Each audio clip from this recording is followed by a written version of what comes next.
লাউ হলো বিএনপি, কদু হলো জামাত। একটি দল তো তাদের হলো এক পা দিয়ে রেখেছে ইন্ডিয়ার মধ্যে, আরেকটি দল দিয়ে রেখেছে এক পা পাকিস্তানের মধ্যে। জনগণ আমাদেরকে ভোট দেবে, আমরা এটা জানি। আমরা সরকার গঠন করব ভবিষ্যতে, কারণ আমরা জনগণের মধ্যে থাকবো, জনগণের কথাগুলো বলবো।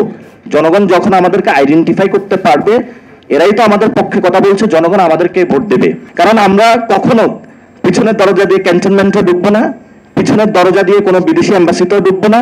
আমরা জনগণের সাথেই থাকবো ইনশাল্লাহ, জনগণের সাথে আমাদের মৃত্যু হবে ইনশাল্লাহ ভবিষ্যতে। ফলে এই জনগণের শক্তিকে যারা ব্যাহত করতে চায়, জনগণের কনস্টিটিউশনকে বাদ দিয়ে কোনো দলীয় কনস্টিটিউশন বা ধর্মীয় কনস্টিটিউশন বা কোনো ব্যক্তির কনস্টিটিউশন যদি বাংলাদেশে কেউ কায়েম করতে চায়, বাংলাদেশে তাদের জায়গা হবে না।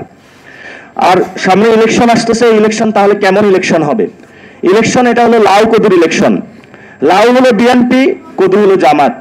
তারা 4 দলীয় জোটে লাউ কদু একসাথেই ছিল, জোড়ো আন্দোলন ছিল। লাউ তরকারি খারাপ না, কিন্তু আপনারা যে লাউ কদু ইলেকশন করতে যাচ্ছেন, সেই লাউ কদু ইলেকশনের আগে অনেকগুলো প্রসেস আপনাদের লাগবে। এই জন্য হলো আমরা বাংলাদেশে কোনো এই লাউ বিএনপি আর কদু এই জামাত এই দুইটার কোনো ইলেকশন দেখতে চাচ্ছি না। এটা হলো নিজেদের মধ্যে একটা আন্ডারস্ট্যান্ডিং করে একই জোটে ছিল, এখন এসে একটু ভং ধরেছে যে আমরা বিরোধী, তোমরা সরকারে। এই ধরনের জিনিসগুলো বাংলাদেশের সামনে আরো বেশি স্পষ্টত হবে। আর একটি দল তো তাদের হলো এক পা দিয়ে রেখেছে ইন্ডিয়ার মধ্যে, আরেকটি দল দিয়ে রেখেছে এক পা পাকিস্তানের মধ্যে। এই জন্য ছাত্রদের মধ্যে বা বাংলাদেশের জনগণের মধ্যে নতুন করে স্লোগান তৈরি করতে হয়, যেটা হলো অনেক দলই আপনাদের সামনে স্লোগানগুলো নিয়ে এসেছে।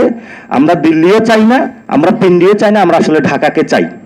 আর নতুন শক্তি যারাই আসতে চায়, বাংলাদেশে তাদের জায়গা হবে না। কারণ বাংলাদেশের যে তরুণ প্রজন্ম 18 কোটি জনতা রয়েছে, আমরা 47-এ লড়াই করে ফেলছি, 71-এ লড়াই করছি, 24-এ করছি, 90-তেও করছি। তো তার কয়টা লড়াই করব? আপনারা কি আমাদের রক্ত চান শুধু? এই জন্য হলো আপনাদের সামনে এখনো সুযোগ আছে। এই যে অপরচুনিটিটা এসেছে, রক্তপাত বন্ধ করুন। কারণ আগামীতে রক্তপাত হলে আপনার সন্তানেরও রক্ত ঝরবে, আপনার যে বাচ্চা রয়েছে তারও রক্ত ঝরবে। সে যদি বাংলাদেশে থাকে, অনেক রাজনীতিবিদ তো তাদের বাচ্চাদেরকে বাহিরে পাঠিয়ে দিয়েছে, যারা সেলিব্রিটি রয়েছে তাদের বাচ্চাদেরকে বাহিরে পাঠিয়ে দেয়। যদি আমরা বাংলাদেশেই থাকবো, আমরা বাহিরে যেতে চাই না। বাংলাদেশে আসলে আমাদের গড়তে হবে, এছাড়া আমাদের কোনো অপশন নাই। কারণ আপনার সুযোগ রয়েছে, আমার যে চাঁদপুরের একদম তান্ত্রিক লেভেলে যে কৃষক রয়েছে, তার অ্যাবিলিটি নাই বিদেশে চলে যাওয়ার পালিয়ে। সাভারে যে যারা শ্রমিক রয়েছে, তাদের বিদেশে পালিয়ে যাওয়ার কোনো সুযোগ নেই। ফলে আমাদের সামনে যে সুযোগটা এসেছে, আমাদের সামনে এটা কাজে লাগাতে হবে।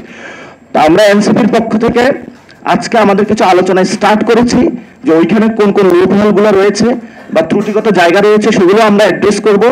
যারা এক্সপার্ট রয়েছেন তাদেরকেও আমরা নিয়ে আসবো, কথা শুনবো আপনাদের।